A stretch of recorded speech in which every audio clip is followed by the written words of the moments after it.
नमो बुद्धाय. जय भीम मित्रमैत्रिणींनो. आजचा आपला विषय आहे आदर्श समाज घडविणारे पूजनीय वंदनीय भिक्खू आणि भिक्खुनी संघ. तथागत बुद्ध आणि डॉक्टर बाबासाहेब आंबेडकर यांच्यानंतर वंदनीय स्थान कोणाचे असेल तर ते म्हणजे भिक्खू संघाचे होय. तथागत भगवान बुद्धांना संबोधी प्राप्त झाल्यानंतर त्यांनी प्रथम ज्ञान पंचवर्गीय भिक्खूंना दिले. आपणास जे ज्ञान प्राप्त झाले ते इतरांना प्राप्त व्हावे व बुद्ध धम्माचा प्रचार प्रसार व्हावा म्हणून संघाची स्थापना केली गेली. संपूर्ण जग हे दुःखाने भरलेले आहे. हा भवसागर पार करण्यासाठी व दुःखमुक्त समाज निर्माण करण्यासाठी मार्ग दाखविणारा मार्गदर्शक हा सदाचारी, शीलवान, गुणवान, प्रजेचे दुःख जाणणारा हवा. म्हणून धम्म प्रचारासाठी भगवान बुद्धांनी भिक्खू संघाची स्थापना केली. आदर्श समाज निर्माण करण्यासाठी जनतेला स्वातंत्र्य, समता, न्याय मिळावा म्हणून संघाची रचना त्यांनी केली. तथागत बुद्धांनी आपल्या शिष्यांना भिक्खू संघाला धम्म प्रचार प्रसार करण्यासाठी सर्व देशात पाठविले आणि म्हणाले, भिक्षुओ, तुम्ही बहुजनांच्या हितासाठी, कल्याणासाठी फिरत राहा आणि जो धम्म प्रथम, मध्य आणि शेवटी सुद्धा कल्याणकारी आहे तो धम्म लोकांना शिकवा. अज्ञानी माणसाला ज्ञान द्या. पवित्र व शुद्ध धम्माचे ज्ञान सांगून त्यांचे जीवन प्रकाशित करा. तथागत बुद्धांचा भिक्खू संघ नियम आणि बंधने स्वीकारून आपल्या आयुष्याचा प्रवास करतात.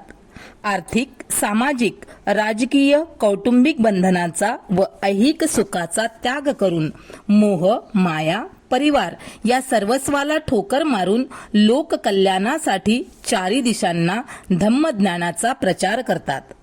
धम्मरूपी रथावर आरूढ होऊन जनतेच्या हृदयात धम्मज्योत प्रज्वलित करतात. आजही हाच वारसा भिक्खू संघ पिढ्यानपिढ्या चालवित आहेत. निस्वार्थ सेवा देऊन धम्माचे बीज मनामनात पेरण्याचे महान कार्य भिक्खू संघ धम्म परिषदांमधून, धम्म प्रवचनातून करीत आहेत. बौद्ध भिक्खू व भिक्खुनी त्यांच्या समर्पणाद्वारे, पारंपरिक संघाद्वारे धम्म जगभर पसरवित आहेत. तथागत बुद्धांची तुलना डॉक्टरांशी व धम्माची तुलना औषधाशी केली जाते. त्याचप्रमाणे भिक्खू संघ परिचारिकेचे काम करीत आहेत. आपण प्रत्येकाने आपल्या धम्मगुरूचा म्हणजेच भिक्खू संघाचा मान सन्मान केला पाहिजे. त्यांच्यामध्ये बुद्धांचे अस्तित्व जाणले पाहिजे. भिक्खू संघाच्या संघर्षामुळे, त्यागामुळे आज बुद्ध शासन टिकून आहे. असा हा भगवान बुद्धांचा भिक्खू संघ सुमार्गावर आरूढ आहे. भगवंतांचा भिक्खू संघ सरळ मार्गावर आरूढ आहे. भगवंतांचा भिक्खू संघ ज्ञान मार्गावर आरूढ आहे.